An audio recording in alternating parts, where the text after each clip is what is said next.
Well, we are here, the Mike and Mike Off-Air Podcast. Mike Pesto. And Mike O'Neill right here as well. Well, I love the fact that you listen at my975fm.com and watch, as I'm waving with my good arm, on YouTube.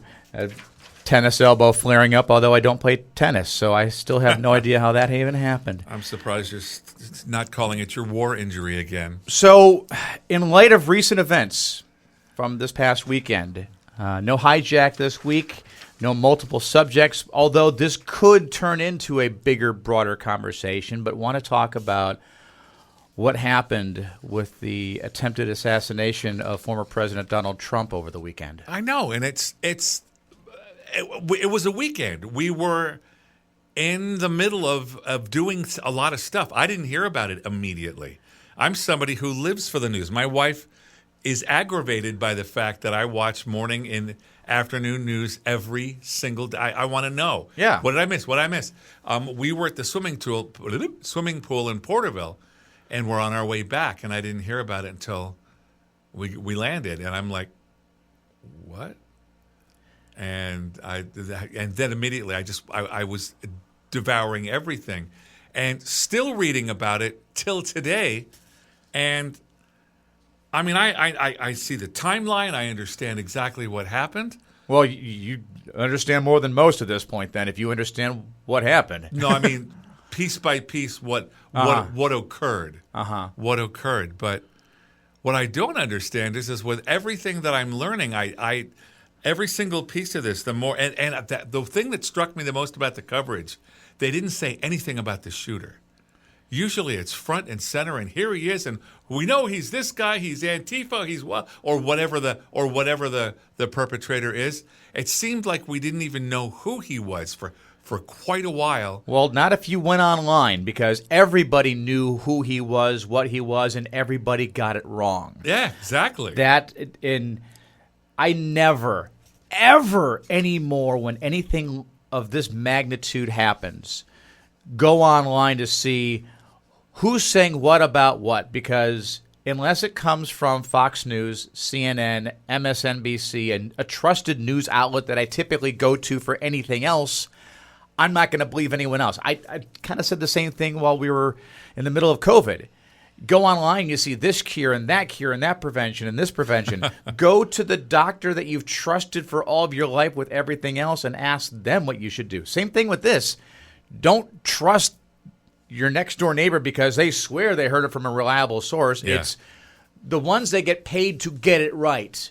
Go to them. And if they're not saying anything yet, it's probably because the authorities either don't know or aren't releasing the information yet. The reason I mentioned the shooter at all is because the more we find out about him, which isn't tons and tons, it just seems the more questions as to motive remain.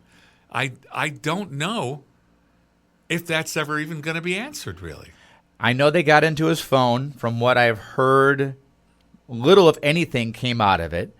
He was registered Republican, but donated $15 to a liberal organization, I think, last year in the election cycle. So he's not overly conservative or liberal. I read somewhere that he had guns. His father, I believe the number that I heard was had 20 guns in the house, which that's neither here nor there. That is well within his right to have those. The question that comes to mind for me is,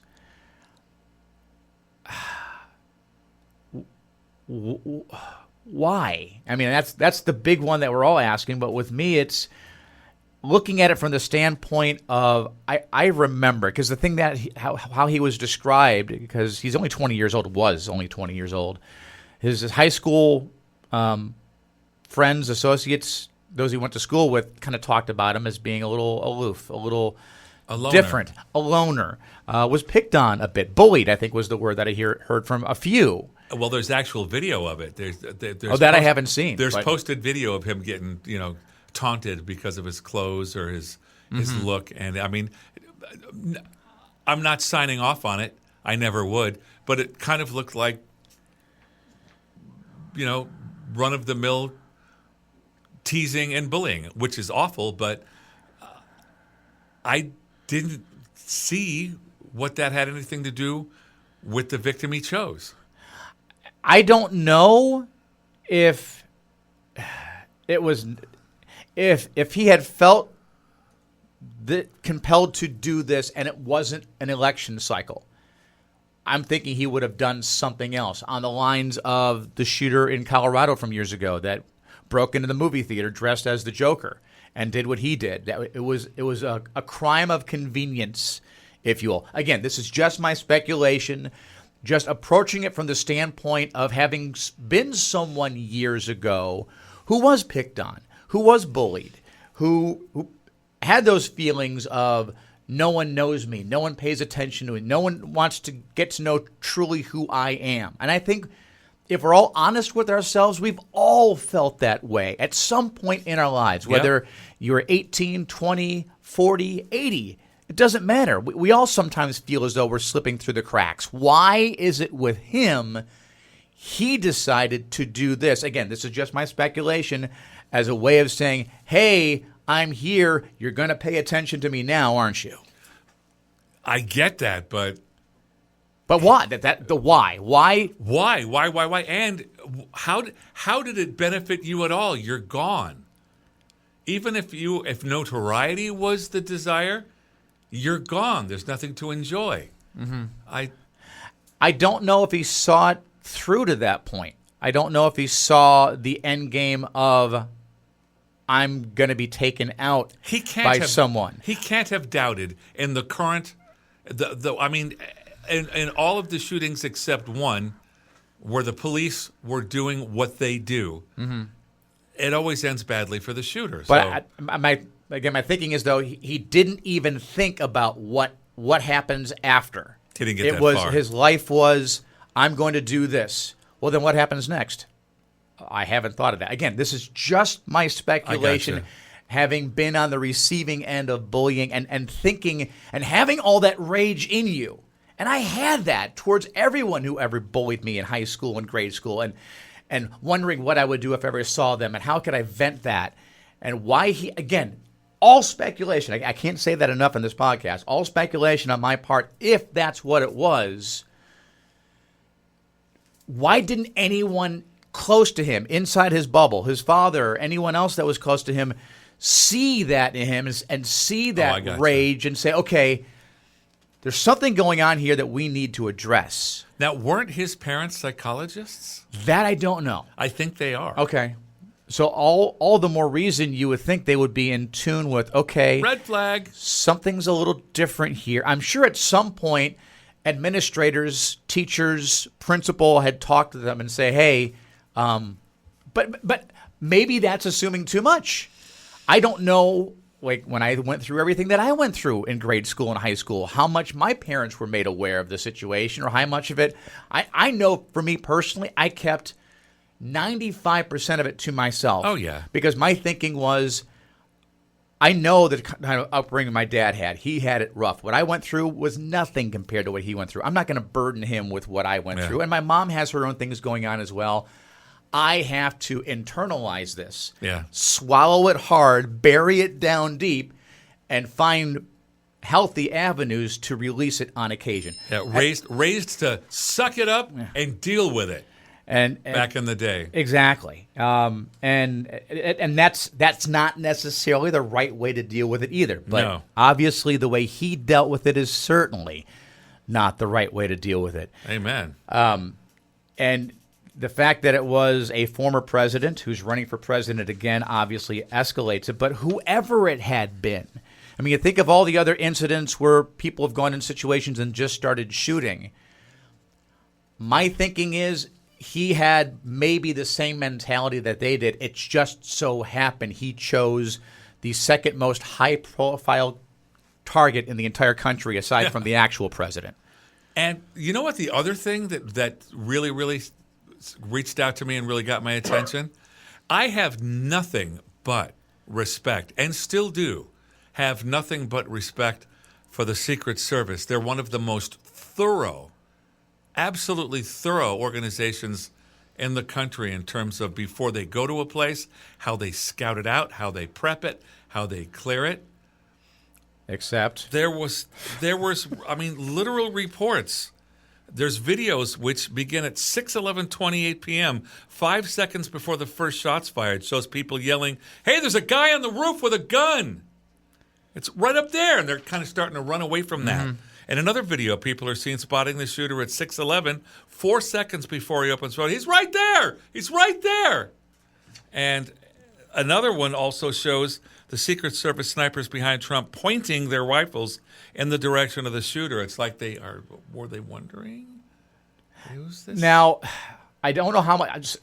Hopefully, everything will come out at some point with congressional meetings and whatnot. How much we're ever made of as members of the public, who knows? But what little bit that I've kind of read and followed is there was jurisdictional issues with the Secret Service was handling the hard perimeter and local law enforcement was handling the soft perimeter. And he was in the area, I believe, that was thought of as the soft perimeter. So Secret Service, their assumption was local law enforcement has that taken care of. So maybe if it was Secret Service members on top of roofs kind of eyeballing him, maybe they were thinking, oh, maybe that's just local law enforcement and they're doing their job. They're making sure. But although it seems like they're pointing in the wrong direction, you would think at some point they would get on a two-way and say, hey, are you on top of building A? Because in reviewing a little bit of this, I know that protocol typically is every single building structure that could be used to hide someone, elevate someone to a shooting angle, they have it all gridded out. And every building, every location has a name so they can say, hey, I see someone on building A on the west side. Can someone check that out? Yeah.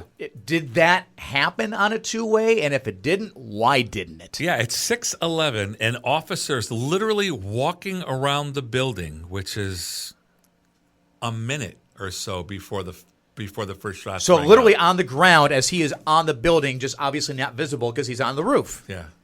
But there are others that were far enough away they could see on top of the roof that says, no, he's right there. You're 10 feet away from him. Yeah, and of course it's all too easy after you think you've done a good job to go, yeah. And you wonder, as we're talking about it now, how many other situations like this presented themselves where no one took advantage of any lapses in security. Because all it takes is just that one for them to realize, okay, there was a mistake here. It gets used in sports quite a bit when a pitcher throws a great game. Oh, he threw one mistake. No, he threw a lot of mistakes, but only one mistake was hit out of the park for a home run that a batter took advantage of. They may have made many mistakes at other rallies for other people as well, not just the former president. But this one mistake, someone just so happened, and we have to assume, at least I do at this point, it is just happenstance that this one person got on the one roof that was, I thought you had it covered, you thought I had it covered, and like a pop-up that goes in the air, and everyone says, you got it, you got it, you got it, and the ball drops to the ground. Right, another sports comparison. But that's kind of my feeling in how this happened was each side thought the other one was responsible for covering that building. Meanwhile, he got up there, did what he did. How many other times has this happened in the past? Because they are, again, usually really thorough about it. As far as we know. We don't know. And I wonder, because in the world of tech, sometimes you'll hire someone to try to break into your computer accounts and see how secure your stuff is. And I'm not sure if anyone's ever done that here with Grupetti Automotive and Momentum Broadcasting. I'd be surprised if they haven't done that. Management is very big about making sure we're computer savvy here.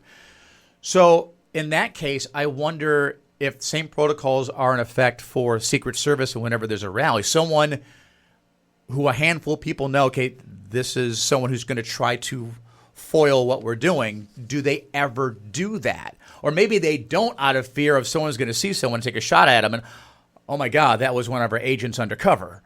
So maybe you can't do that for that reason. Well, I have a feeling that this particular organization, the Secret Service, I think they're very big into systemic review and then overhaul as a result. I think something will change because this is a group that doesn't ever want to be wrong.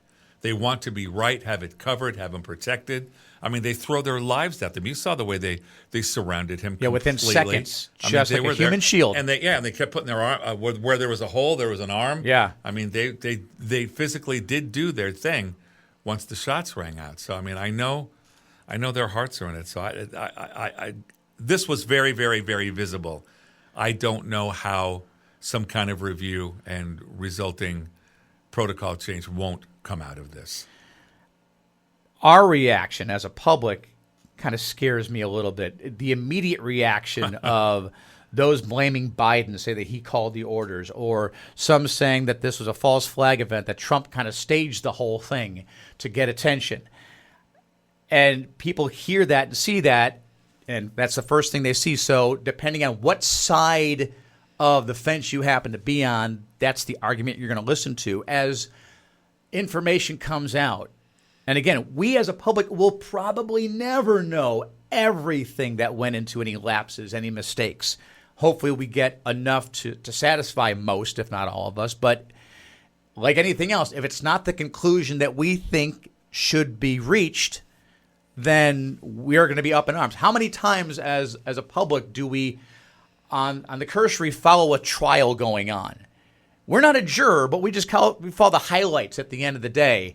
Yet we consider ourselves experts so that when the verdict comes in, guilty or not guilty, we know how wrong they are. We were never in that room. Yep. We weren't on the jury. We have no idea what went into it. It's the same thing with this.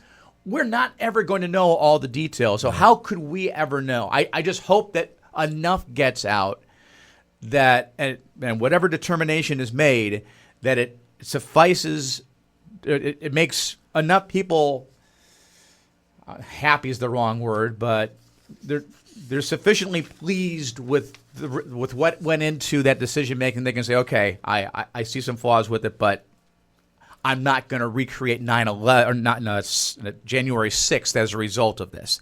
That's some of my fear in this as well. If the right person isn't thrown under the bus, as far as I'm concerned, I'm grabbing my pitchfork, sort of thing. Yep, I understand that. You know, I have to say this, though, to take just a quick right turn. Please.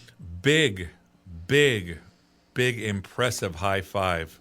And I was so impressed with the one victim, the father of two, Corey Comparator, literally threw himself over his family and saved them, and unfortunately lost his life as a result. But what a man. That's all I can say. I just remember thinking as a dad, God, I hope if ever I am in that position, I have the guts and the wherewithal to do that as well. Yeah, the want, the desire, and then to actually do it probably without even thinking. It's just, this is going on. This is what I have to do as a father. I feel the same way. I hope that I would do that for my family, but I can't guarantee you that I will. I don't think any one of us, no, unless we've been trained. And he was a former firefighter, correct? Yes. So I mean, he has some first responder training, obviously. So something kicked in to help him deal with that. Whereas others, it's that fight or flight moment. Maybe his was a lot shorter, so he knew exactly, this is what I need to do. You've been trained for emergency situations. It doesn't get much more emergency than this. No, he's trained it's an emergency move. We'll talk about it later. And, of course, we'll continue to pray for David Dutch and James Koppenhaver, who are recovering. And, God, I mean, how frightening must that have been, being right there in the stands with this all going on? Now, the other question I have, and maybe this is something we'll spend a little time talking about, and again, we're just kind of covering this one thing from many different angles as we can think of, is the immediate call. Before we knew anything about the shooter, nothing, was we got to dial down the rhetoric. We've got to turn the heat down. I mean, and I believe all of that. But as we're learning more about the shooter, if it turns out that it was not politically motivated at all, does that mean this brief little pause on watching our P's and Q's is going to end shortly after the conventions are over? Because I would assume the Republicans dialed things down a little bit, and then they said that they did with their convention. Then they watched their rhetoric, and they have, from what I've seen to this point. I would imagine the Democrats are going to follow suit with their convention, which is, I believe, next week. But we are in the middle of an election season, and there are policy issues, just things that are different on each side. At what point does the demonizing the other side to make me look more angelic kick back in again? I don't know, but it's too soon right now, that's for sure. But I'm not sure. It's still a minute till the actual election, so plenty of time for people to act like people as they do. And I mean that with all the love in my heart, people. But I have social media too, and I see what you say. I see what you think, and that's why I'm not on it. and politicians see that as well, and a lot of what they do is, and it's why they call it, throwing red meat to your base. Yeah. Because whether it's Republican or Democrat, it's okay. What does my squad? What does my team? What are my people saying about this? I better get in front of them and lead that parade. And if they're all grabbing pitchforks, I better grab one as well and use the same language they're using so that they know I'm representing them. So, and a lot of times, I don't blame the politicians for getting out in front of the people, but how do you stop millions of people from jumping to those conclusions and wanting blood when we don't even have all the facts yet? Yep. It's just it's just fight for the sake of fight at that point. Yeah. You're not going anywhere with it. It's just noise. And right now we don't need the noise. We really, really, really, really don't, because somebody lost their lives. Somebody almost could have lost their lives. Two people's lives are in the balance right now. It's just not worth it. You know what it's going to take, and I was hoping it was going to be John McCain when he ran for president years ago before he passed. If you remember the campaign that he ran, it was to a fault respectful of the person he was running against while not respectful of the things he stood for. I still remember to this day, there was one of the rallies where he was talking, and it was an open forum, and someone said that, well, I'm not going to vote for that Obama because he's a Muslim. And she kept talking. He said, no, man, I want to stop you right there. He's not. He's a Christian. I know him on that level. Let's keep this to, I disagree with what he does and what he represents, and I'm sure he feels the same way about me, so let's keep the argument to that. It's going to take someone like that winning the presidency for us all to see a path forward that involves civility. Because right now we don't see a path forward for someone's own personal power that involves civility at the same time. Until someone shows us that roadmap and, I can get everything I want while also being the good guy, sold. And more than civility, how about unifying? Something this country needs more than just about anything else. And not just unifying your party, but unifying the country. Thank you. Every single one of them.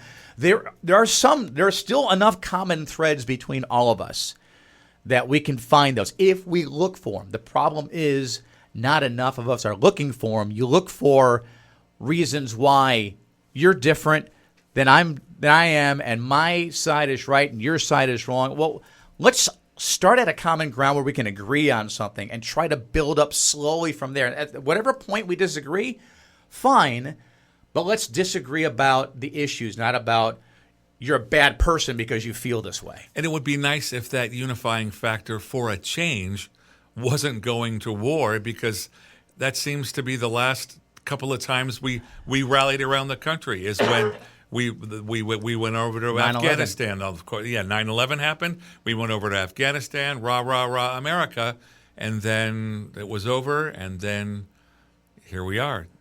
Two boxers in each other's corners throwing rocks at each other. Yeah. Republicans and Dems and everybody in the middle. And we really could use some real reunification there. So I guess my one hope, and I have to, I've been much better this election cycle than I was 4 years ago. I'll put it that way. But with what I post personally, I try to stay out of that fray as much as I can. Yeah. Even commenting, even to the point of I don't even want to comment on a post with a post anymore, because that gets taken the wrong way. I think we've all seen those posts of a stick. Here's a picture of a stick. Let's see if we can't argue about this. Oh, it's not a stick. That's a twig. I mean, and jokingly, we all do that, but it kind of has gotten to that point. Yep. No, I'm completely over it. I really want to see a unifier come along. I don't think he's there now. We don't have him running right now. No, which is a shame. And I don't see anybody in the ranks. We're going to need a JFK or on the other side of the a Ronald Reagan or somebody that has the ability to step up and unify the country, even if we don't agree with everything he says, because the Democrats won't respond completely to everything the Republicans say, or vice versa. But if the goal is to unify the country, and this guy can do it or gal can do it, I'm good with either.